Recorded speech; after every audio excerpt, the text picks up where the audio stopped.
Praise the lord. దేవుని పరిశుద్ధ నామమున మీకు శుభములు కలుగునుగాక. స్నేహితులారా, ఈరోజు ప్రభు మనకు అనుగ్రహించినటువంటి ఆశ్చర్యకరమైనటువంటి వాగ్దానము. నిన్ను విడిపించుటకును నేను నీకు తోడయుందును గనుక వారు నీ మీద యుద్ధము చేయుదురు గాని నిన్ను జయింపకపోదురని యెహోవా సెలవిచ్చుచున్నాడు.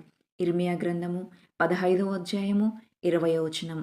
స్నేహితులారా, ఈ యొక్క వాగ్దానం మన జీవితంలో నెరవేర్చబడినట్లుగా చిన్న ప్రార్థన చేసుకుందాం.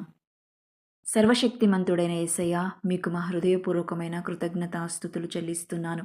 అయ్యా, మరొక రోజును మా జీవితంలో ప్రవేశింపచేశారు. అలాగే నూతనమైన మాసంలో మీరు మమ్మల్ని ప్రవేశింపచేసిన విధానానికై మీకు వందనాలు. తండ్రి, ఈరోజు మీరు మాకు అనుగ్రహించిన వాగ్దానంకై వందనాలు. ఈ యొక్క వాగ్దానాన్ని ఏ బిడ్డలైతే చూస్తారో వారి జీవితాల్లో మీరు గొప్ప కార్యాలు జరిగించండి.